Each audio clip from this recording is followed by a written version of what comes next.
Kita berdoa sekali lagi sebelum kita masuk dalam acara firman ya.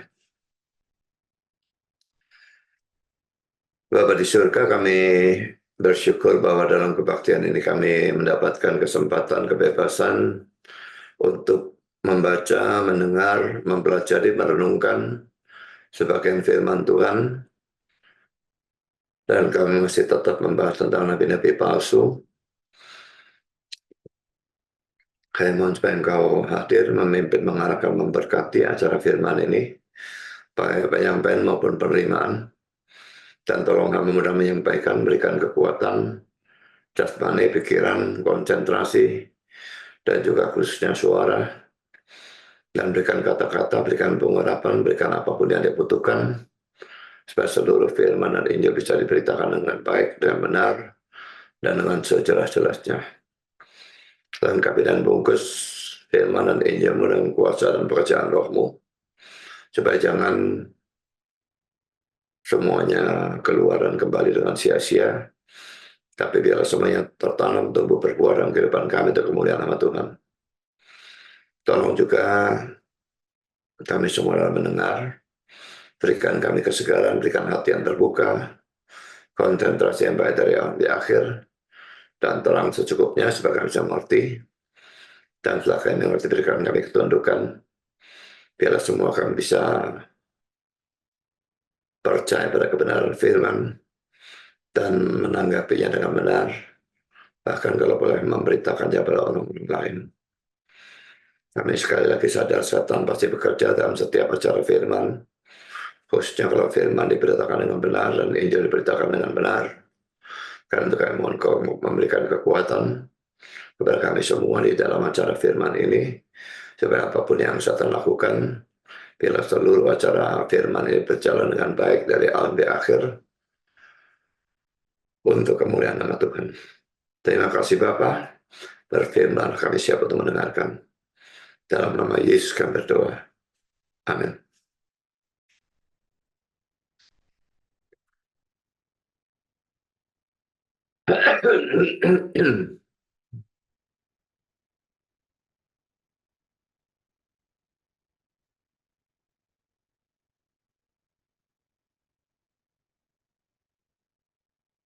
Ini adalah session yang ke-6 dari eksposisi Matius 7, 15 sampai dengan 23. Dan session ke-6 ini kita membahas topik yang berbeda. Kalau mulai session yang kedua sampai dengan yang ke-5 itu, kita membahas ciri-ciri dari nabi palsu. Sekalipun tidak semuanya atau hanya sebagian kecil yang mengambil dari teks ini dan yang lain mengambil dari teks-teks di luar teks ini. Tetapi sekarang dalam sesi yang ke-6 ini kita akan mulai membahas nasib akhir dari nabi-nabi palsu. Dan ini pun tidak akan selesai dalam satu session, jadi ini session pertama ya. Kalau untuk topik ini session yang pertama. Tapi kalau untuk eksposisinya ini topik yang atau sesi yang ke-6 ya. Kita baca ulang sekali lagi seluruh konteksnya.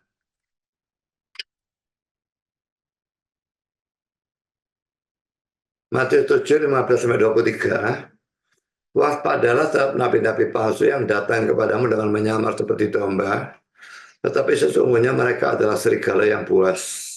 Dari buahnya lah kamu akan mengenal mereka. Dapatkah orang memetik buah anggur dari semak duri, atau buah ara dari rumput duri? Demikianlah setiap pohon yang baik menghasilkan buah yang baik, sedang pohon yang tidak baik menghasilkan buah yang tidak baik. Tidak mungkin pohon yang baik itu menghasilkan buah yang tidak baik, ataupun pohon yang tidak baik itu menghasilkan buah yang baik. Dan setiap pohon yang tidak menghasilkan buah yang baik pasti ditebang dan dibuang ke dalam api. Jadi dari buahnya lah kamu akan mengenal mereka. Bukan setiap orang yang berseru padaku Tuhan, Tuhan akan masuk ke dalam kerajaan surga, melainkan dia yang melakukan kehendak Bapakku yang di surga. Pada hari terakhir, banyak orang akan berseru kepadaku Tuhan, Tuhan, bukankah kami bernubuat demi namamu, dan mengusir setan demi namamu, dan mengadakan banyak mujizat demi namamu juga? Pada waktu itulah aku akan berterus terang kepada mereka dan berkata, Aku tidak pernah mengenal kamu, hanya hal daripadaku, kamu sekalian pembuat kejahatan. Saudara, kita akan bahas nasib akhir dari nabi-nabi palsu. Ayat 21 sampai 23. Saudara, sebetulnya ini yang dipertaruhkan ya. Kalau dalam kehidupan kita saat ini, nabi-nabi palsu ini sangat banyak yang sukses. Kelihatannya jemaatnya banyak, gerejanya besar, gerejanya bagus sekali, dan mereka sendiri jadi kaya raya. Tetapi nasib akhirnya nanti bagaimana? Kebaliknya yang nabi asli, seringkali jemaatnya cuma bisa sedikit, dan kehidupannya biasa-biasa saja. Kalau biasa-biasa saja ya masih lumayan. Ada yang miskin, ada yang sangat kekurangan. Tapi pada akhirnya yang nabi asli akan mendapatkan penghargaan dari Tuhan atas pelayanannya. Sedangkan nabi palsu, dia justru mendapatkan hukuman. Itu kita lihat di dalam ayat 21 sampai 23 ya. Dan kita baca sekali lagi ayat 21 sampai 23. Bukan setiap orang yang berseru kepadaku Tuhan, Tuhan akan masuk ke dalam kerajaan surga, melainkan dia yang melakukan kehendak Bapakku yang di surga. Pada hari terakhir banyak orang akan berseru kepadaku, Tuhan, Tuhan, bukankah kami bernubuat demi namamu, dan mengusir setan demi namamu, dan mengadakan banyak mujizat demi namamu juga. Mungkin perlu ditambahkan, dan mendirikan banyak gereja demi namamu. Mungkin bisa ditambahkan seperti itu. Pada waktu itulah aku akan berterus terang kepada mereka dan berkata, aku tidak pernah mengenal kamu. Banyaklah daripadaku kamu sekalian pembuat kejahatan. Saudara, saya akan kutip kata-kata dari Pulpit Commentary tentang ayat 21 dan 23 ini ya. Ayat 21 sampai dengan 23. Ayat-ayat ini berada dalam hubungan yang dekat dengan ayat 15 sampai dengan 20. Melihat bahwa tindakan-tindakan lahiriah merupakan hasil dari kehidupan di dalam adalah mereka, bukan kata-kata atau bahkan mujizat-mujizat. Karena hal-hal ini dalam diri mereka sendiri bisa tidak tergantung pada kehidupan di dalam, sekalipun diizinkan oleh kuasa ilahi kurung tutup. Dengan mana pengikut-pengikut sejati dari Kristus akhirnya akan dibedakan dari orang-orang lain. Dan yang karena itu hanya mereka sendiri yang memastikan hak masuk atau penerimaan untuk tinggal bersama Kristus di dalam kerajaan surga. Jadi nggak peduli nabi-nabi palsu itu bisa melakukan pelayanan yang kelihatannya hebat, melakukan mukjizat, bernubuat, dan apapun yang dilakukan di sini, mengusir setan ya, mendirikan gereja. Tapi itu pada akhirnya mereka ditolak.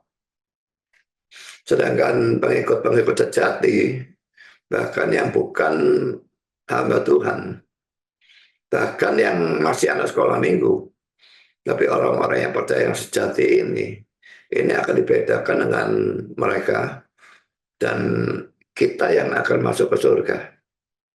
Sekarang saya lanjutkan dengan kata-kata dari Lenski. Dalam ayat 21 sampai dengan 23, Yesus melakukan suatu hal yang mengherankan. Ia berbicara tentang dirinya sendiri sebagai hakim dan Tuhan. Di hadapan siapa? Bahkan nabi-nabi palsu dan para pengikut mereka harus hadir pada hari terakhir. Jadi para nabi palsu ini yang melakukan banyak mujizat, mengusir setan dan sebagainya, mendirikan gereja, dan para pengikut mereka. Jangan pikir kalau nabi palsunya punya pengikut karena dia yang mengajarkan kesesatan, lalu para pengikut mereka itu, oh kamu tidak salah, tidak bisa. Mereka juga punya kitab suci, dengan mana seharusnya mereka mengecek ajaran ataupun tindakan dari para pendeta mereka. dan fanatisme pada pendeta yang mendukung pendetanya habis-habisan, tidak peduli salah atau benar. Itu merupakan kegilaan yang sekarang itu begitu menyebar di mana-mana. Seperti dalam kasus David Tong barusan ini.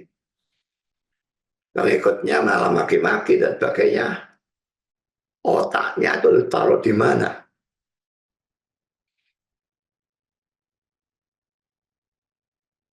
Jelas sekali dia melakukan tindakan yang sama sekali salah dan mengkhianati reformasi, tetap didukung.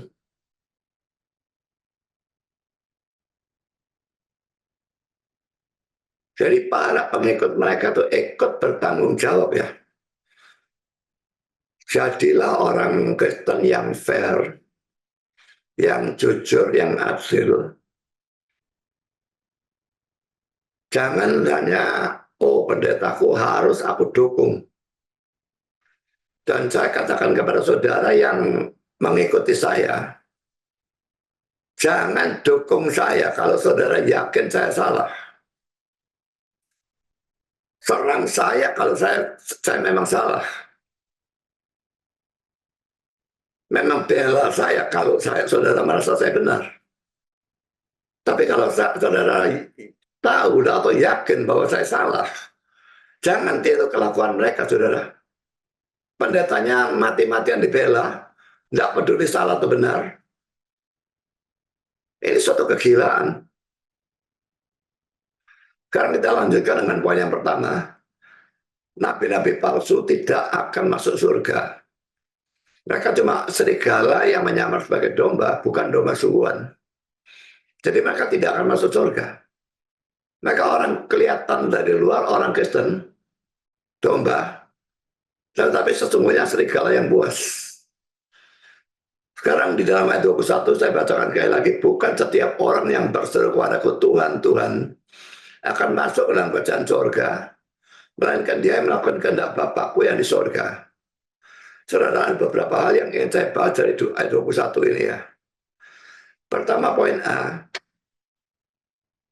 Ada penafsir-penafsir yang mengatakan bahwa pengaku-pengaku ya pembahasan pertama ya, pengaku-pengaku dalam ayat 21 ini sama dengan nabi-nabi palsu dari ayat yang ke-15 ya. Jadi konteksnya memang menentukan hal itu. Jadi ayat 21 ini yang berseru Tuhan, Tuhan ini adalah nabi-nabi palsu itu. Kalau nabi palsu tidak menyebut Yesus sebagai Tuhan, ya dia bukan nabi palsu. Dia kelihatan jelas ya, dia bukan serigala yang menyamar. Dia kelihatan jelas, ini memang serigala.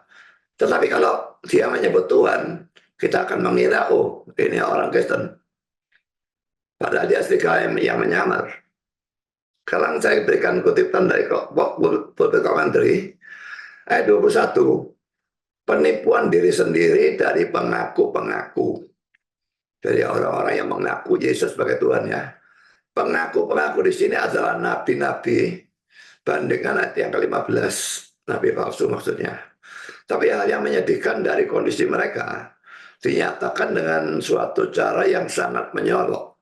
Pada waktu mereka terlihat sebagai baik, penipu-penipu dan penipu-penipu diri sendiri. Ya, mereka menipu orang lain maupun menipu dirinya sendiri ya. Di sana bisa atau mungkin ada rancangan referensi tidak langsung pada ciri-ciri dari guru-guru atau pengajar-pengajar dari masa itu.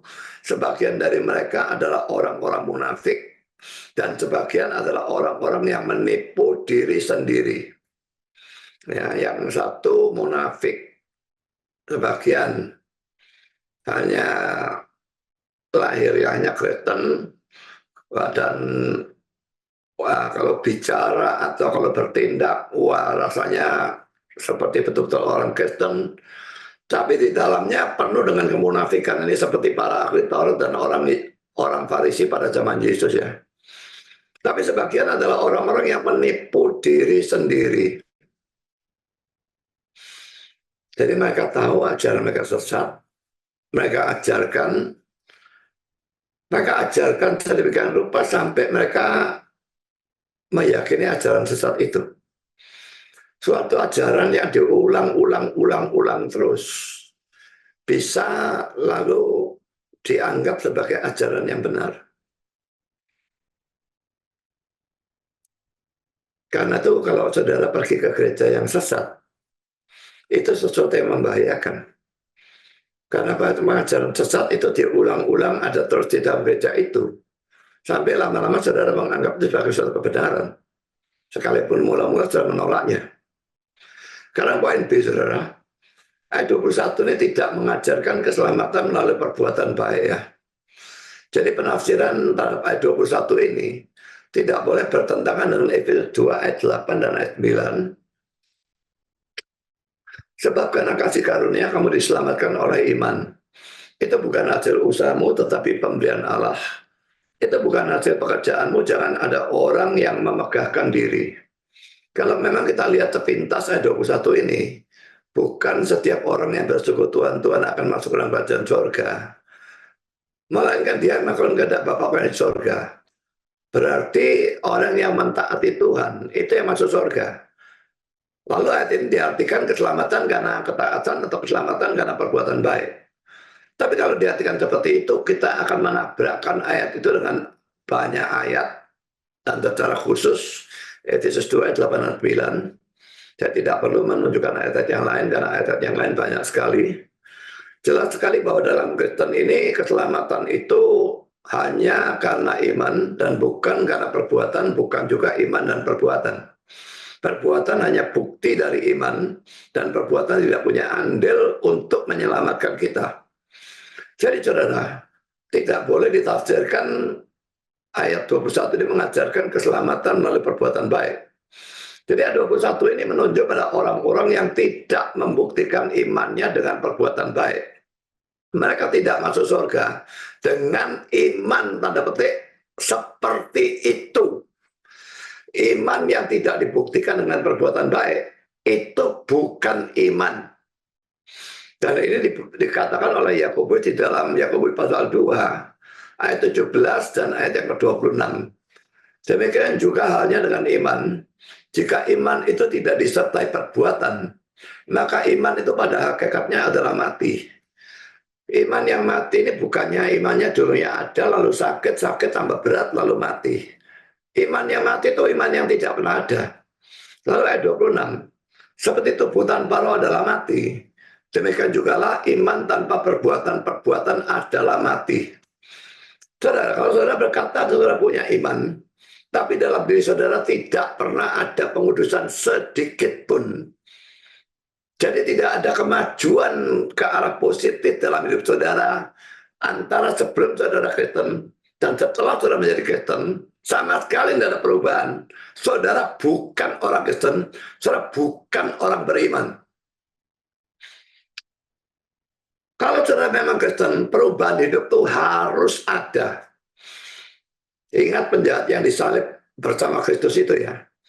Dia beriman kepada Kristus dan menyatakan imannya kepada Yesus pada detik-detik terakhir dari kehidupannya.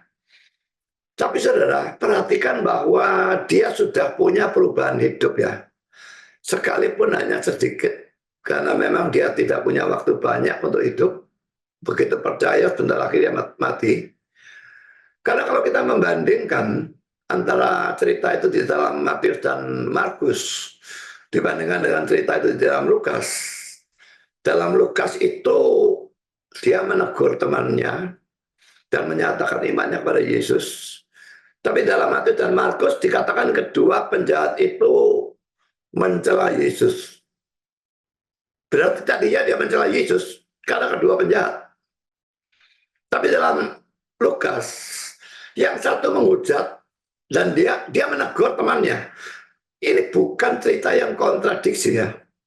Tetapi ini adalah penceritaan-cerita yang sama, tapi timingnya, waktunya itu berbeda.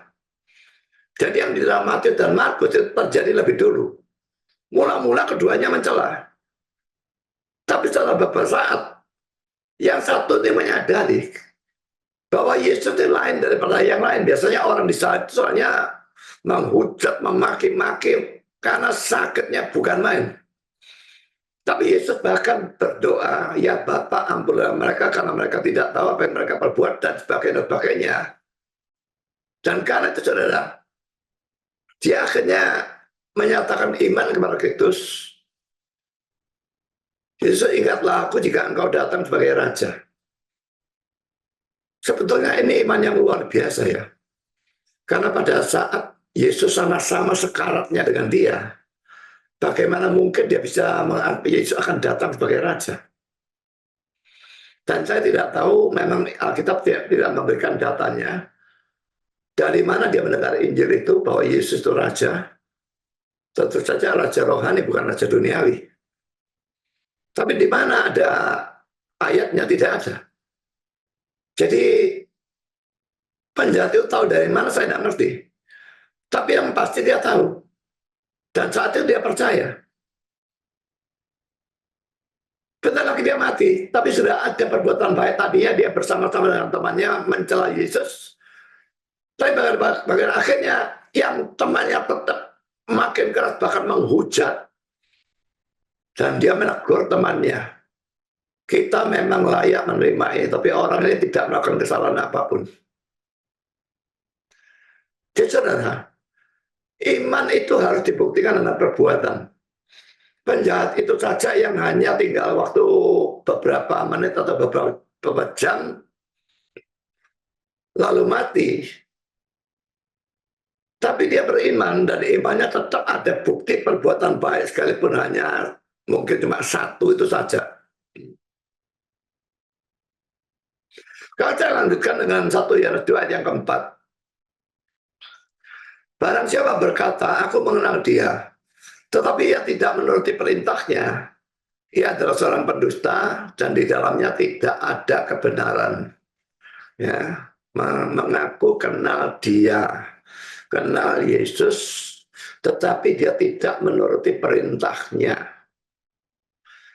Kalau cuma ngaku kenal Yesus, semua orang bisa ngaku, saudara.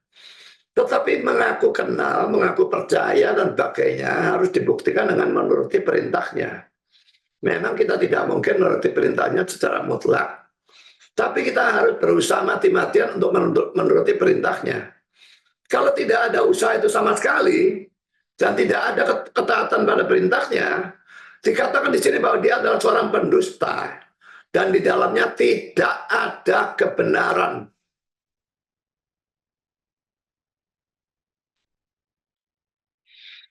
Dan saya lanjutkan dengan kata-kata dari Calvin. Ajaran ini mencakup semua orang-orang munafik. Tak peduli apapun kedudukan atau jabatan mereka. Tetapi pada saat ini, ia menunjuk secara khusus kepada orang-orang yang berpura-pura menjadi guru-guru atau pengajar-pengajar yang kelihatannya lebih menonjol dari yang lain. Ya, karena nabi palsu itu, nabi itu memang biasanya ngajar ya. Jadi juga di dalam ayat 22 mereka melakukan mukjizat, mengusir setan dan sebagainya, melakukan hal-hal yang luar biasa. Dan saudara bisa melihat itu di dalam kalangan karismatik ya. Itu banyak sekali yang model seperti itu. Jadi KKR, kesembuhan ilahi dan sebagainya. Dan konyolnya sampai sekarang masih ada orang yang percaya hal itu, padahal COVID-19 sudah membuktikan bahwa mereka tidak mampu menyembuhkan satupun orang yang terkena COVID-19. Tidak ada bukti satupun. Jadi semua KKR, kesembuhan ilahi dan sebagainya itu bagi saya adalah palsu, omong kosong. Paling-paling kesembuhan psikologis yang mereka lakukan, atau kalau memang kesembuhan itu kesembuhan dari setan dan bukan dari Tuhan. Sekarang saya lanjutkan dengan tafsiran dari Lenski.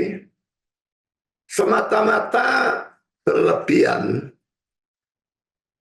semata-mata keberlebihan dalam penggunaan suatu penyebutan seperti itu bukanlah suatu tekad masuk ke surga maksudnya ya.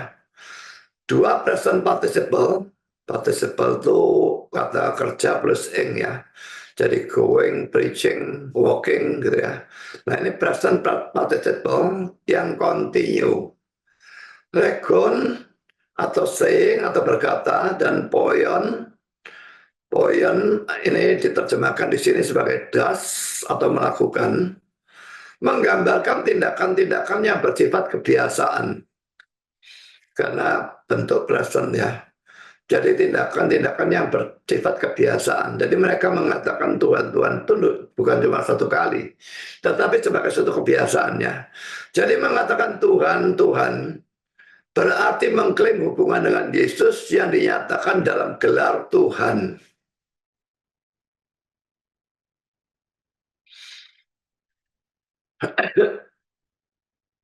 Jadi hati-hati dengan orang yang mengatakan Yesus itu Tuhan.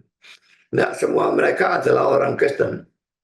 Ya, bisa saja mereka itu mengatakan Tuhan, tetapi mereka tidak pernah jadi Kristen. Hanya sikap munafik, hanya lahiriah saja mengatakan Yesus Tuhan, tetapi dalam hatinya mereka tidak pernah percaya bahwa Yesus betul-betul adalah Tuhan atau Allah dalam arti kata yang setinggi-tingginya. Sekarang saya lanjutkan dengan kata-kata dari Calvin. Singkatnya, ia menyatakan bahwa begitu ajaran Injil mulai menghasilkan buah dengan mendapatkan banyak murid. Di sana bukan hanya akan ada sangat banyak dari orang-orang biasa yang secara palsu atau secara menipu dan secara munafik tunduk kepadanya, tetapi bahkan dalam kedudukan atau jabatan dari pendeta-pendeta, di sana akan ada pengkhianatan yang sama. Ya, seperti mendirikan gereja Katolik dari kalangan Protestan Reform, mendirikan gereja Katolik, begitu ya. Ini bagus sekali ya, contoh yang sangat bagus ya. Sehingga mereka akan menyangkal oleh tindakan-tindakan dan kehidupan mereka apa yang mereka akui dengan mulut mereka. Jadi tanya si David Tom itu ya, dia percaya sola fide atau tidak? Saya kok yakin dia akan mengatakan percaya. Tapi lalu dia mendirikan gereja untuk gereja yang tidak mengakui sola fide. Karena Katolik itu percaya keselamatan adalah iman dan perbuatan. Jadi pendeta-pendeta yang seperti ini oleh Calvin dikatakan melakukan pengkhianatan ya. Mereka menyangkal oleh tindakan-tindakan dan kehidupan mereka apa yang mereka akui dengan mulut mereka. Tidak ada gunanya si David Tom itu mengakui sola fide dengan mulut dia. Kalau dalam tindakannya, dia mendirikan gereja untuk gereja Katolik yang jelas-jelas tidak percaya sola fide. Jadi ini antara tindakan dengan kata-kata dia, itu bertentangan habis-habisan. Saya lanjutkan saudara, maka siapapun ingin untuk dianggap atau diperhitungkan di antara murid-murid harus berjerih payah untuk membaktikan dirinya sendiri dengan tulus atau sungguh-sungguh dan dengan jujur pada tindakan untuk mempraktekkan suatu kehidupan yang baru. Sekali lagi saudara, kita tidak mungkin hidup secara sempurna. Tentu ada kesalahan, tetapi ada usaha untuk taat, itu saja yang dibutuhkan. Ya.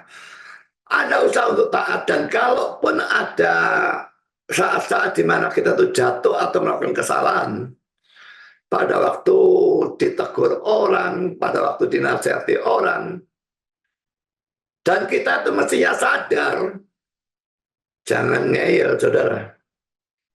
Nah, yang dilakukan oleh David Tom dan didukung oleh banyak sekali, saya tidak bilang semua, tapi banyak sekali jemaatnya atau jemaat Gary yang mendukung dia, tidak peduli dia salah ataupun benar. Ini juga terjadi dulu pada waktu saya menyerang Pak Tong. Padahal tidak ada satupun yang bisa membantah saya. Serangan saya tidak ada yang berani bantah. Kalau ada yang berani bantah, nah itu bagus. Tapi tidak ada yang berani bantah. Tapi tetap dukung Pak Tong mati-matian dan makin-makin saya. Tapi seperti kata-kata Paulus, ya, apakah dengan mengatakan kebenaran aku telah menjadi musuhmu? Saya tidak memusuhi sebetulnya ya. Saya Pak Tong maupun David Tong saya tidak memusuhi. Tapi merupakan tugas saya sebagai pendeta Tidak boleh ada pendeta mana yang ngajar sesat untuk menyatakan kesesatan itu. Perkara orang percaya atau tidak percaya itu urusan dia dengan Tuhan. Tapi setidaknya saya harus melakukan tugas saya. Dan saya sudah melakukan tugas saya. Mereka masih mau ngeyel dan sebagainya. Nanti urusan mereka dengan Tuhan. Dan dia terus berusaha membenarkan dirinya sendiri dengan segala macam cara yang konyol. Menghubungkan dengan common grace. Kasih karunia yang bersifat umum. Apa hubungannya? Tidak ada hubungannya sama sekali. Ini urusan sola fide, membangunkan gereja untuk orang yang non sola fide. Ini pengkhianatan terhadap reformasi.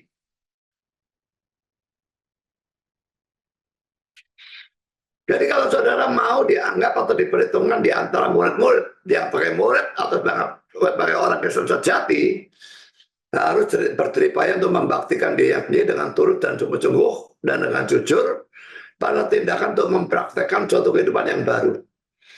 Laki-laki ini bukan berarti keselamatan karena perbuatan, bukan keselamatan karena iman dan perbuatan.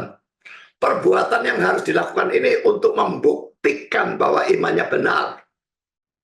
Membuktikan bahwa dia benar-benar adalah murid. Membuktikan bahwa dia benar-benar adalah orang Kristen.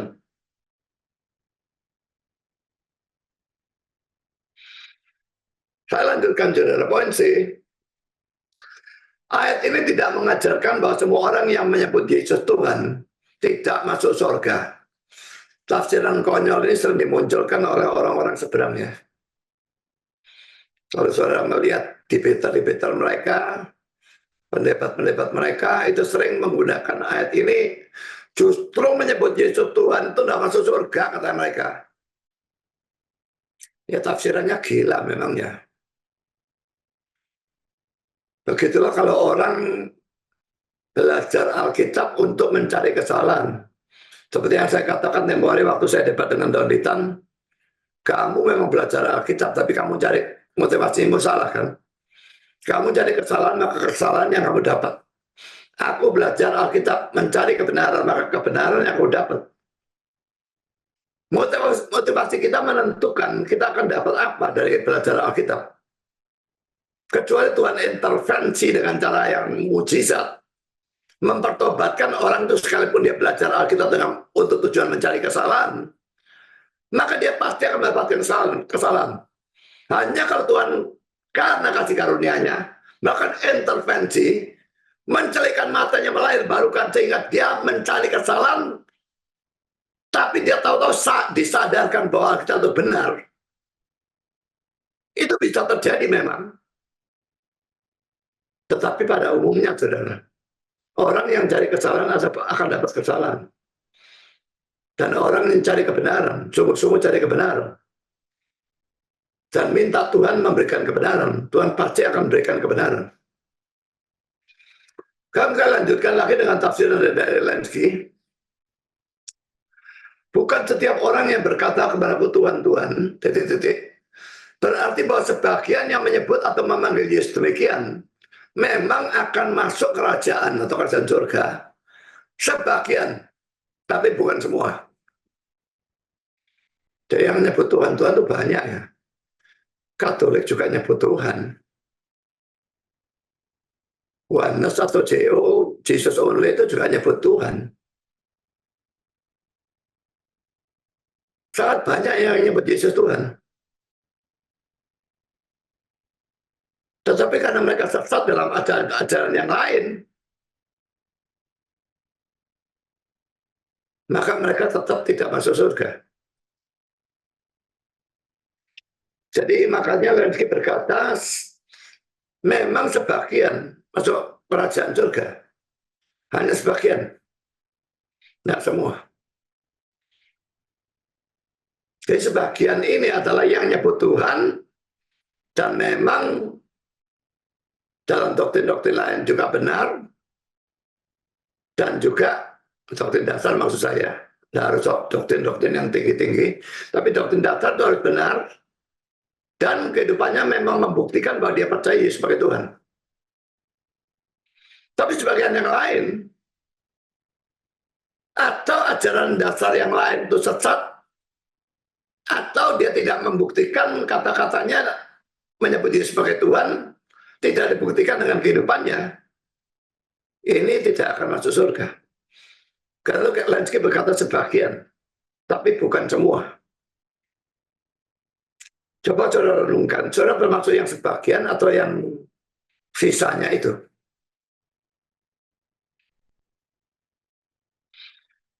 Saudara kita masuk dalam poin D. Apa artinya melakukan kehendak Bapakku yang di surga? Peter ini mengatakan kehendak Allah sebagai Bapa dari Kristus adalah kehendaknya dalam Injil. Karena di sana ia dinyatakan sebagai Bapa dari Tuhan kita Yesus Kristus. Dan di dalam dia Bapa kita. Sekarang ini adalah kehendaknya supaya kita percaya kepada Kristus. Jadi kehendak Allah di sini oleh dia ditafsirkan, kehendak Allah itu adalah supaya kita percaya kepada Kristus. Ya, saya beri warna hijau itu ya. Supaya kita bertobat dari dosa, supaya kita menjalani suatu kehidupan yang kudus, supaya kita saling mengasihi. Ini adalah kehendaknya, yaitu pengudusan kita. Kalau bagian yang terakhir ini saya setuju, ya, bertobat dari dosa dan sebagainya, ini saya setuju ya. Tapi bagian yang saya berikan warna hijau ini saya tidak setuju ya. Kadang kayak saya berikan tafsir dari Calvin yang sama saja dengan Matthew Henry dalam hal ini. Melakukan kehendak Bapa bukan hanya berarti menyesuaikan kehidupan dan cara-cara mereka, dalam kurung seperti ahli-ahli filsafat berbicara, oleh peraturan kebaikan atau kebenaran, tapi juga percaya kepada Kristus. Ini juga saya beri warna hijau dan saya juga tidak setuju. Menurut kata-kata itu, inilah kehendak Bapakku, yaitu supaya setiap orang yang melihat anak dan yang percaya kepadanya bisa mendapatkan hidup yang kekal. Yohanes 6 ayat 40. Karena itu kata-kata ini tidak mengeluarkan atau membuang iman, tetapi menganggapnya sebagai kebenaran dasar dari mana perbuatan-perbuatan baik yang lain mengalir. Jadi menurut dia mencakup iman, sekalipun tidak membuang perbuatan baik dan pakainya sebagai bukti dari iman. Sekarang saya bacakan Yohanes 6 ayat yang ke-40 ya, yang dia jadikan ayat referensi. Sebab inilah kehendak Bapakku, yaitu supaya setiap orang yang melihat anak dan yang percaya kepadanya beroleh hidup yang kekal, dan supaya aku membangkitkannya pada akhir zaman. Jadi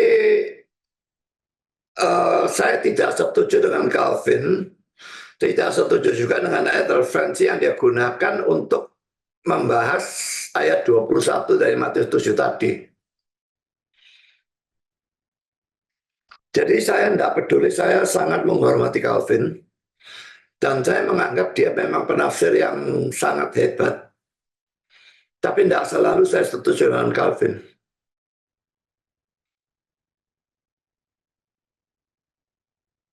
Memang kalau saya tidak setuju dengan Calvin dalam hal-hal yang merupakan dasar dari Calvinisme, seperti doktrin dari predestinasi, atau doktrin tentang keselamatannya tidak bisa hilang, atau doktrin tentang penebusan terbatas dan sebagainya, doktrin tentang Allah itu menetapkan segala sesuatu dan providensia Allah dan sebagainya. Kalau saya tidak setuju itu doktrin-doktrin yang sangat besar di dalam Calvinisme. Maka saya tidak berhak menyebut diri saya sebagai seorang Calvinis atau Reform. Tapi kalau hanya dalam persoalan penafsiran seperti ini, tidak ada masalah, tidak setuju dengan Calvin.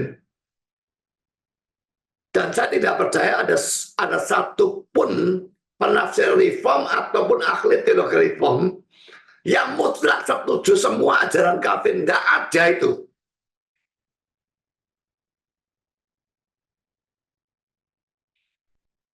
Karena saya sangat banyak membaca buku-buku tafsiran dari orang-orang Reform, seperti William Hendrickson, Charles Schulz, John Murray, dan sebagainya. Dan saya membaca juga tafsiran dari Calvin. Saya tahu bahwa ada banyak sekali ahli-ahli teologi dalam banyak hal berbeda dengan Calvin. Tapi sama seperti tadi saya katakan, tidak berbeda dalam hal-hal yang besar di dalam teologi reform. Kalau berbeda dalam hal itu, mereka tidak berhak menganggap diri sebagai Calvinis. Seperti misalnya Albert Barnes, Trump, dari tulip itu mereka tidak percaya poin yang ketiga. Jadi penebusan terbatas mereka tidak percaya. Mereka percaya penebusan universal. Itu saja sebetulnya tidak berhak menyebut diri sebagai Calvinis. Dia cuma semi-Calvinis atau semi-reform. Sama juga dengan Pak Tom, yang tidak percaya penetapan segala sesuatu termasuk dosa. Dan juga tidak percaya reprobation, sepanjang saya tahu. Ini bukan Calvinis. Paling-paling semi-reform. Calvinis harus percaya tulip itu seluruhnya. Dan predestinasi percaya predestinasi ganda. Bukan single predestination, tapi double predestination. Juga harus percaya penetapan segala sesuatu termasuk dosa. Yang tidak percaya itu tidak berhak menyebut dirinya sebagai seorang Calvinis. Atau reform. Jadi dalam hal ini bukan hal dasar. Bukan hal yang besar di dalam teologi reform. Ini cuma urusan penafsiran. Dalam urusan penafsiran ayat. Yang tidak berurusan dengan tulip dan sebagainya. Tidak ada masalah kita tidak setuju dengan Calvin. Saya bukan orang yang bebek kepada Calvin. Sekalipun saya sangat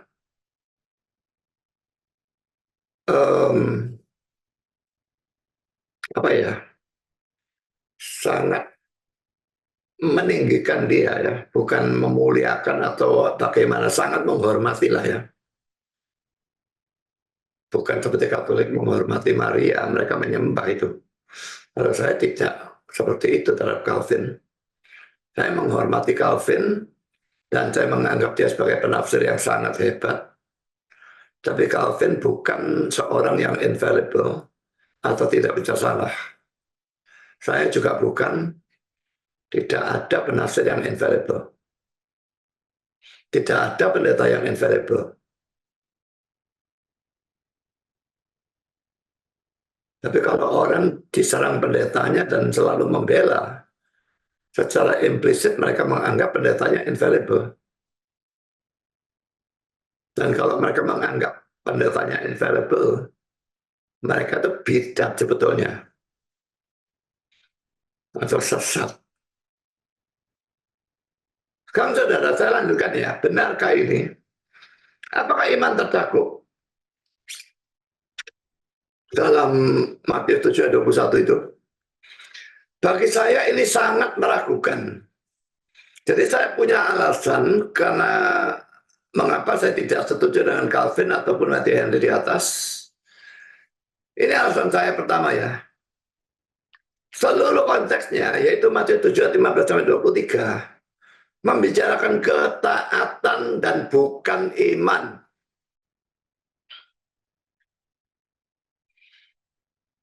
Khususnya yang sudah kita bahas di dalam ayat yang ke-16 sampai dengan 20 tentang pohon yang baik menghasilkan buah yang baik, pohon yang tidak baik menghasilkan buah yang tidak baik dan sebagainya itu. Kita sudah membahas itu dan kita sudah membahas bahwa buah di sana bukan menunjuk pada pengajaran, tetapi menunjuk pada perbuatan, ya, kehidupan itu ya. Laki-laki dan akan saya tidak setuju dengan Calvin lagi kan. Kalau saudara masih ingat pelajaran itu, kalau tidak ingat saudara bisa lihat lagi. Lalu alasan kedua saudara, ayat paralel dari Matius 7:21 itu, ya adalah Lukas 6:46. Yang juga menekankan ketaatan. Dan di sini kata-kata kehendak Bapa itu tidak ada. Kita lihat Lukas 6 ayat 46. Mengapa kamu berseru kepadaku Tuhan, Tuhan, padahal kamu tidak melakukan apa yang aku katakan? Ini tidak katakan tidak Bapak, tapi jelas-jelas menekankan perbuatan baik. Kamu tidak melakukan apa yang aku katakan, kamu tidak taat kepadaku. Bahwa ini adalah ayat paralel dari Matius 7 ayat 21. Bisa terlihat dengan jelas kalau kita membaca konteks dari Lukas 6 ayat 46 itu, kita akan lihat ya. Mulai ayat 43 sampai dengan 46. Lukas 6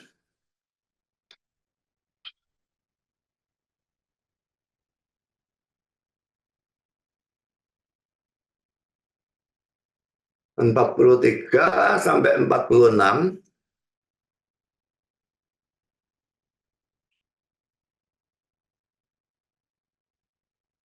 Ini ya. Karena tidak ada pohon yang baik yang menghasilkan buah yang tidak baik, dan juga tidak ada pohon yang tidak baik yang menghasilkan buah yang baik. Sebab setiap pohon dikenal pada buahnya. Karena dari semak duri orang tidak memetik buah ara, dan dari duri-duri tidak memetik buah anggur. Orang yang baik mengeluarkan barang yang baik dari perbendaharaan hati yang baik, dan orang yang jahat mengeluarkan barang yang jahat dari perbendaharaannya yang jahat.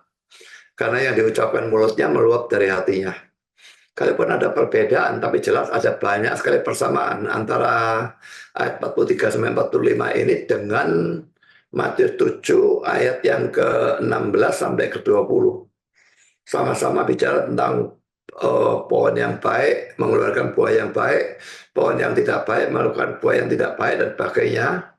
Dan karena itu jelas bahwa teks ini paralel dengan Matius 7 ayat yang ke-15 sampai dengan 23. Dan Lukas 6 ayat 46 itu telah paralel dengan Matius 7 ayat 21. Ya, kembali kepada Lukas 6 ayat 46. Mengapa kamu berseru Tuhan, Tuhan, padahal kamu tidak melakukan apa yang aku katakan? Jadi kalau ini paralel, maka jelas yang dibicarakan di sini adalah ketaatan, ya, bukan mencakup imannya.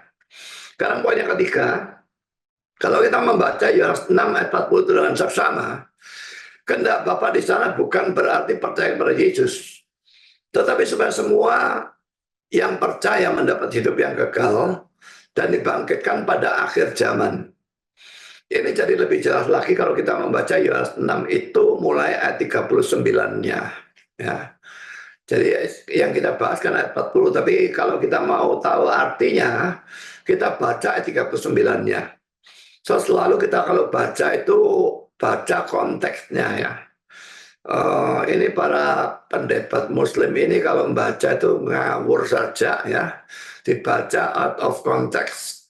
Pernah saya debat dengan seorang cuma dibaca beberapa kata. Ya, misalnya seperti ini dibaca 3-4 kata begitu, yang lain enggak. Baca terus, saya bilang. Dia apa baca terus. Jangan tiru yang model seperti itu. Sedang kita terlalu menafsir ayat harus sesuai dengan konteks dan tidak boleh nabrak ayat lain manapun dalam Alkitab. Tapi kalau Muslim itu debat dengan kita, mereka selalu tabrakan ayat dengan ayat. Makanya saya sering katakan, kalau kamu tafsir kitabmu, kamu juga tabrakan ayat dengan ayat, iya atau tidak? Kalau tidak, kenapa tak tafsirkan Alkitabku, tabrakan ayat dengan ayat? Itu sikap tidak konsisten, itu punya standar ganda. Dan jangan tiru itu kalau saudara debat atau dengan mereka atau dengan siapapun. Saudara menggunakan kitab suci mereka, juga jangan tafsirkan out of context. Karena kita juga tidak senang kalau mereka lakukan itu terhadap kita.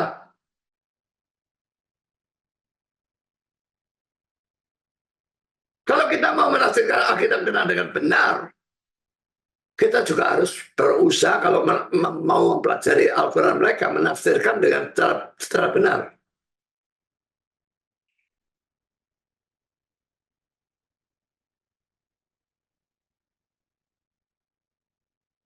Kalau saudara kita baca Yohanes 6 ayat 39-40, dan inilah kehendak Dia yang telah mengutus aku, yaitu supaya dari semua yang telah diberikannya kepadaku, orang yang diberikan kepada Yesus pasti orang yang menjadi Kristen ya. Jangan ada yang hilang, tapi supaya aku bangkitkan pada akhir zaman. Sebab inilah kehendak Bapakku, yaitu supaya setiap orang yang melihat anak dan yang percaya kepadanya beroleh hidup yang kekal, dan supaya aku membangkitkannya pada akhir zaman. Jadi saudara, sebetulnya yang ditekankan oleh teks ini adalah keselamatan tidak bisa hilang. Dari semua yang telah diberikannya kepadaku, jangan ada yang hilang. Tapi mestinya supaya semua aku bangkitkan pada akhir zaman. Sebab ini kehendak Bapakku, yaitu supaya setiap orang yang melihat anak dan yang percaya kepadanya beroleh hidup yang kekal, dan supaya aku membangkitkannya pada akhir zaman. Jadi jelas bahwa penekanan dari teks ini adalah keselamatan tidak bisa hilang. Tetapi bagaimana dengan Yohanes 6 ayat 29-nya? Mari kita lihat Yohanes 6 ayat 29. Jawab Yesus kepada mereka, inilah pekerjaan yang dikehendaki Allah, yaitu hendaklah kamu percaya kepada Dia yang telah diutus Allah. Lagi-lagi saudara, untuk tahu arti yang benar dari Yohanes 6 ayat 29 ini, kita harus melihat konteksnya, dan karena kita baca mulai ayat 27-nya ya. Yohanes 6 ayat 27 sampai 29, bekerjalah bukan untuk makanan yang akan dapat binasa.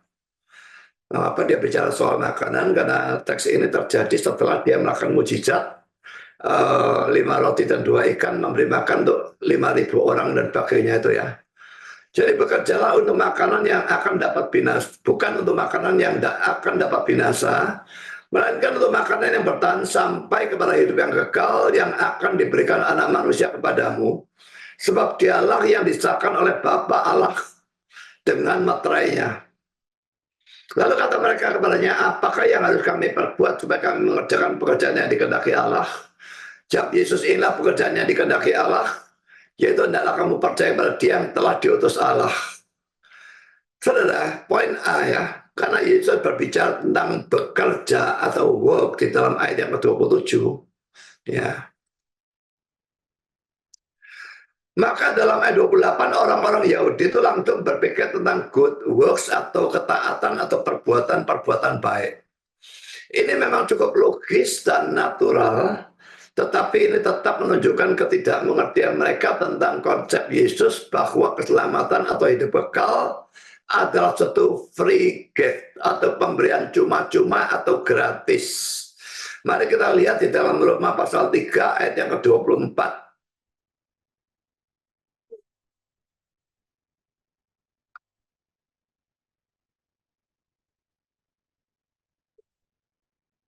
Saya baca mulai 23, tapi penekanan saya 24-nya. Karena semua orang telah berbuat dosa dan telah kehilangan kemuliaan Allah, dan oleh kasih karunia Allah telah dibenarkan dengan cuma-cuma karena penebusan dalam Kristus Yesus. Juga dalam Yesaya 55 ayat 1, sudah bisa baca sendiri.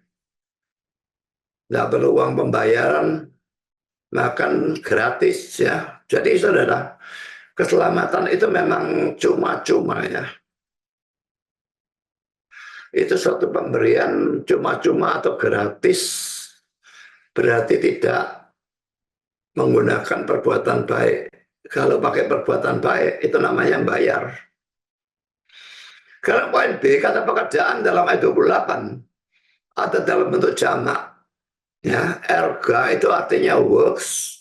Tapi kata pekerjaan dalam ayat 29 atau dalam bentuk tunggal, ergon, itu work. Ya, kalau tadi works, ini ya, ada S-nya ini menunjukkan bentuk jamak, itu kata erga. Tapi ayat 29-nya ergon, itu bentuk tunggal, itu work. Jadi itu memaksudkan hanya satu hal yang Allah kehendaki untuk kamu lakukan, yaitu percaya kepada Yesus. Poin C, Calvin berkata bahwa pada waktu Yesus menyebut iman sebagai work atau pekerjaan, ia tidak berbicara dengan akurasi yang ketat. tentu saja bukan maksud Calvin untuk mengatakan bahwa Yesus salah bicara. Maksudnya ia atau Yesus itu menggunakan kata itu bukan dalam arti teologis yang ketat. Alasan Calvin adalah Roma 3:27-28 mengatakan bahwa iman tidak termasuk sebagai work atau pekerjaan. Nanti kita hanya baca ayat 27-nya saja, sudah cukup ya. Sekarang saya berikan tafsiran Calvin tentang Yohanes 6 ayat 29 dulu. Adalah cukup jelas bahwa Kristus tidak berbicara dengan keakuratan yang ketat. Pada waktu ia menyebut iman suatu pekerjaan. Sama seperti Paulus membuat suatu perbandingan antara hukum iman dan hukum pekerjaan-pekerjaan. Roma 3 ayat yang ke-27. Kita akan baca Roma 3:27-nya. Jika demikian, apakah dasarnya untuk bermegah? Tidak ada. Berdasarkan apa? Berdasarkan perbuatan? Tidak, melainkan berdasarkan iman. Jadi jelas di sini Paulus membuat suatu kontras ya antara iman dan perbuatan. Dengan demikian, kalau Kristen menekankan keselamatan karena iman, maka ini tidak bisa disamakan dengan keselamatan karena pekerjaan atau perbuatan baik dengan alasan bahwa iman juga merupakan pekerjaan. Perlu diingat ya, bahwa iman kita itu adalah pemberian Allah. Saya akan membacakan ayat ini, Filipi 1 ayat 29.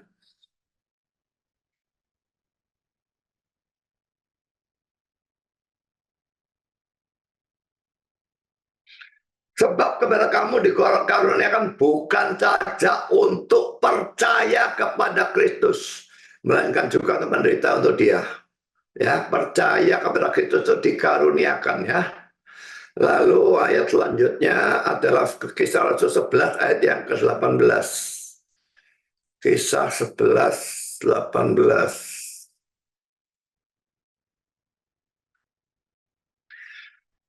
Ketika mereka mendengar hal itu, mendengar penjelasan dari Petrus ya, mereka menjadi tenang lalu memuliakan Allah katanya. Jadi kepada bangsa-bangsa lain juga Allah mengaruniakan pertobatan yang memimpin kepada hidup.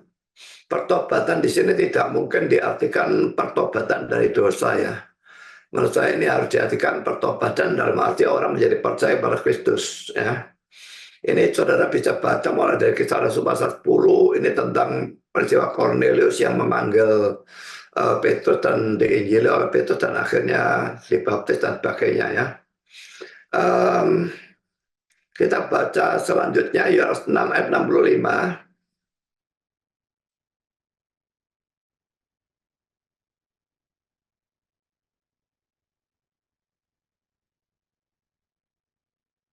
Lalu ia berkata, sebab itu telah kukatakan kepadamu, tidak ada seorang pun dapat datang kepadaku kalau Bapa tidak mengaruniakannya kepadanya. Ya, nggak ada orang dapat datang kepadaku kalau Bapa tidak mengaruniakannya kepadanya. Jadi orang yang percaya free will dan percaya bahwa mereka bisa datang kepada Tuhan kalau mereka pokoknya menggunakan free will mereka dengan baik, mestinya membaca ayat ini dan menjadikan sebagai ayat hafalan. Karena ayat ini mengatakan tidak ada seorang pun dapat datang kepadaku kalau Bapa tidak mengaruniakannya kepadanya. Sekarang kita baca ayat selanjutnya di dalam Yeremia 24 ayat yang ke-7.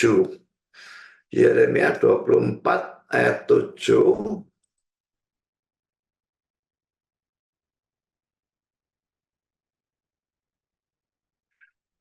Aku akan memberi mereka suatu hati untuk mengenal aku. Perhatikan ya. Diberikan suatu hati untuk mengenal aku. Ini jelas suatu kelahiran baru ya. Yaitu bahwa akulah Tuhan. Mereka akan menjadi umatku dan aku ini akan menjadi Allah mereka. Sebab mereka akan bertobat kepadaku dengan segenap hatinya. Karena diberikan suatu hati untuk mengenal aku, mereka tidak akan bertobat kepadaku dengan segenap hatinya. Sekarang ayat selanjutnya. 1 Korintus 12 ayat 3.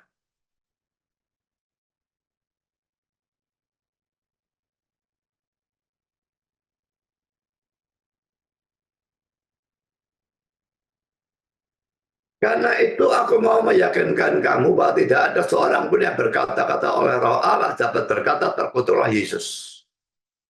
Kalau orang mengatakan terkutuklah Yesus, betul-betul memaki Yesus terkutuk, dia pasti bukan Kristen. Selanjutnya, dan tidak ada seorang pun yang dapat mengaku Yesus adalah Tuhan. Tentu saja pengakuan sungguh-sungguh ya. Bukan coba seperti Matius 7:21 orang yang mengaku Tuhan hanya dengan mulutnya. Tapi yang di sini harus diartikan sebagai pengakuan yang sungguh-sungguh datang dari hati dan diucapkan oleh mulut. Jadi kalau orang betul-betul mengatakan Yesus adalah Tuhan, itu dia tidak dapat kecuali oleh Roh Kudus, selain oleh Roh Kudus. Hanya karena pekerjaan Roh Kudus, seseorang bisa betul-betul percaya bahwa Yesus adalah Tuhan.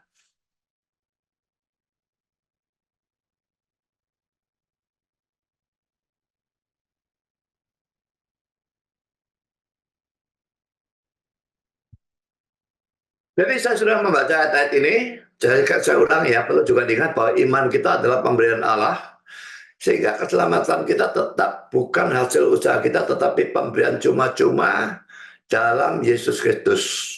Dua ayat ini sudah kita baca tadi, tidak usah kita ulang ya, Efesus 2 ayat 8 dan 9, dan Roma 3 ayat yang ke-24. Sekarang saudara kita masuk dalam poin E. Jelas bahwa nabi-nabi palsu atau pengaku-pengaku munafik ini tidak masuk surga. Dan setelah kematian cuma ada surga dan neraka. Kita bukan Katolik dan kita tidak percaya penyucian. Dan juga kita bukan Kristen yang aliran lain, yang percaya adanya tempat penantian. Bahkan bagi mereka yang percaya tempat penantian kan cuma sementara. Jadi setelah itu hanya ada surga dan neraka. Tapi kalau kita bahkan tidak pernah tempat penantian, begitu kita mati, rohnya langsung atau ke surga atau ke neraka tergantung kita percaya atau tidak percaya. Tubuhnya menanti kedatangan Yesus yang kedua kali baru dibangkitkan dan dipersatukan dengan rohnya, baru setelah itu masuk surga dan neraka dengan tubuhnya. Jadi saudara, setelah selain surga tidak ada tempat yang lain, ya hanya neraka. Jadi kalau nabi-nabi palsu atau pengaku-pengaku yang munafik tidak masuk surga, jelas mereka masuk neraka. Itu satu-satunya tempat yang tersisa. Kita laki-laki bukan Katolik yang percaya, sekalipun itu bukan kepercayaan yang dijadikan dogma gitu ya. Tapi ada kepercayaan seperti itu. Ada limbus patrum dan limbus infantum. Itu tempat di pinggiran neraka, tidak terjangkau oleh api neraka katanya. Dan di situ mereka bukannya berbahagia, tapi bukannya juga menderita. Tempat yang netral. Dasar Alkitabnya mana? Tidak usah ditanya, saudara. Mereka selalu ngajar pakai dasar Alkitab. Sekarang saudara bandingkan dengan ayat 19. Dan setiap pohon yang tidak menghasilkan buah yang baik, pasti ditebang dan dibuang ke dalam api. Dibuang ke dalam api ya. Pohon yang tidak menghasilkan buah yang baik itu nabi palsu itu. Jadi dibuang ke dalam api, ini jelas menunjuk pada neraka. Jadi saudara, sekalipun hidup di dunia ini, para nabi palsu itu enak. Bisa kaya, bisa naik mobil mewah, bisa punya pesawat jet pribadi dan sebagainya. Pakai arloji saja bisa miliaran, pakai tas yang ratusan juta dan sebagainya. Tetapi saudara, nasib akhirnya ini sangat mengerikan.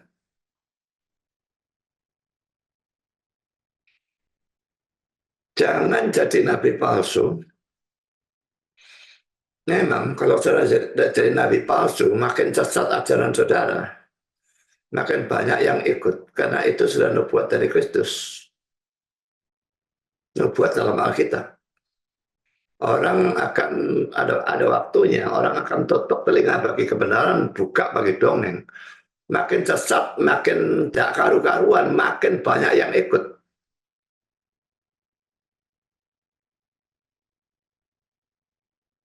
Tapi kalau Nabi asli, sebaliknya yang terjadi.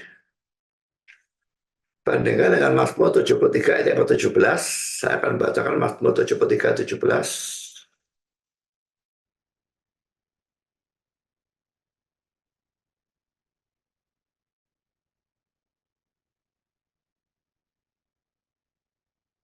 Sampai aku masuk ke dalam tempat kudus Allah dan memperhatikan kesudahan mereka.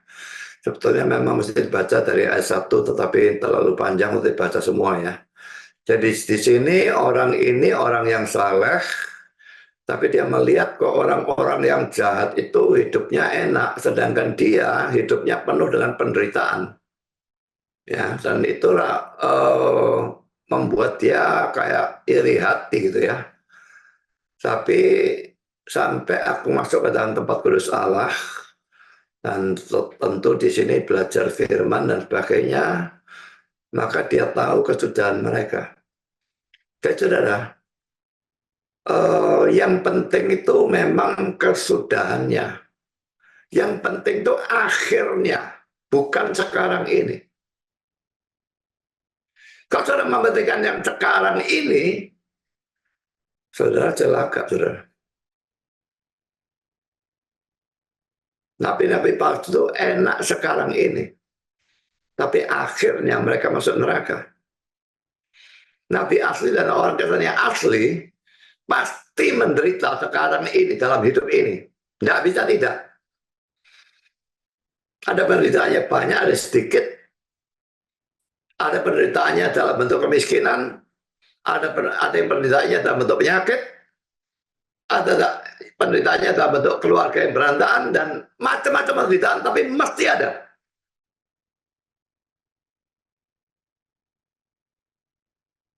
Tapi akhirnya kita masuk surga. Jadi yang penting itu adalah akhirnya ya. Nah, tentang masuk nerakanya nabi-nabi palsu ini akan saya bahas dengan lebih mendetail dalam pembahasan ayat 23 dalam pelajaran yang akan datang ya. Nggak tahu yang akan datang ini atau nantinya lagi saya tidak tahu. Nah, kalau melihat nabi-nabi palsu itu, apalagi yang sangat munafik, seringkali kita jadi sangat-sangat jengkel ya. Tapi kalau melihat hal ini, mereka sebetulnya juga perlu dikasihani. Karena itu nabi-nabi palsu juga harus diinjili, diajak berdebat dan sebagainya. Dengan harapan moga-moga mereka bertobat dan mereka masuk surga.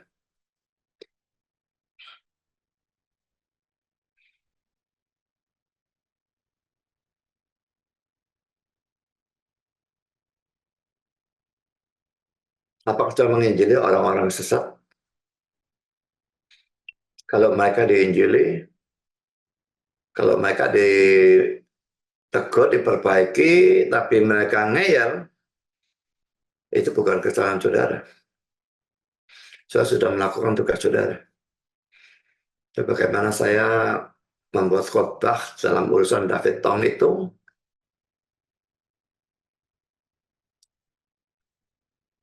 perkara dia tidak peduli khotbah saya, itu urusan dia dengan Tuhan. Tapi saya sudah melakukan tugas saya. Dan terus terang saya kok tidak yakin dia itu orang Kristen. Karena bukan satu kali, dua kali dia membuat status di Facebook yang konyol tidak karu-karuan. Dan diserang banyak orang pun dia selalu membenarkan diri. Itu bukan sikap Kristen. Jadi saya tidak percaya ya si David Tong ini orang Kristen.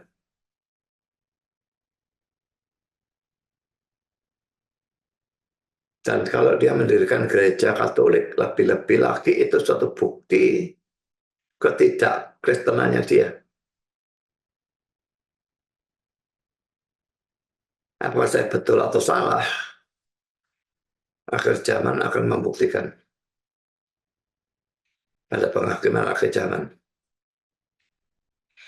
Tuhan memberkati saudara. Amin.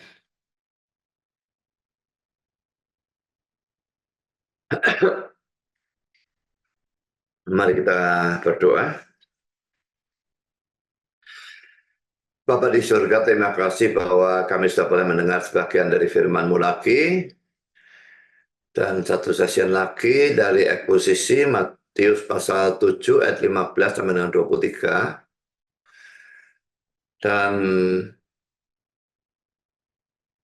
jangan biarkan kami merasa iri hati kepada nabi palsu atau orang-orang dari agama lain yang di dunia ini kelihatan enak, punya kuasa, punya kekayaan, punya jemaat yang banyak, gereja yang besar, dan sebagainya. Tetapi kami harus tolong kami untuk mengingat bahwa akhir dari mereka adalah neraka. Biarlah kami puas dengan keadaan kami sebagai orang Kristen, karena itu merupakan anugerah yang tidak ternilai. Anugerah iman dibandingkan anugerah kekayaan, kuasa, dan sebagainya, sama sekali tidak bisa diperbandingkan. Dan kami bersyukur dan memuji Engkau, kami dianugerahi iman bukan karena free will kami, tapi karena kedaulatan-Mu yang telah memilih kami dan memilih untuk menyelamatkan kami. Kami bersyukur kami tidak menjadi nabi-nabi palsu atau orang-orang yang sesat, karena itu bukan karena kebaikan kami, bukan karena kehebatan kami, bukan karena kami lebih pintar dari mereka atau apapun, tapi karena anugerah-Mu, karena kasih karunia-Mu. Dan kami bersyukur dan memuji Engkau atas semua itu. Dan kami tetap berdoa untuk orang-orang yang sesat, nabi-nabi palsu, orang-orang dari agama lain, yang sekalipun punya power, kuasa, kekayaan, dan sebagainya, tetapi pada akhirnya masuk neraka kecuali mereka bertobat. Tolong supaya mereka bertobat, tolong supaya mereka percaya pada Kristus dengan sungguh-sungguh, sehingga mereka juga bisa diselamatkan. Terima kasih Bapak, dalam nama Yesus kami berdoa. Amin.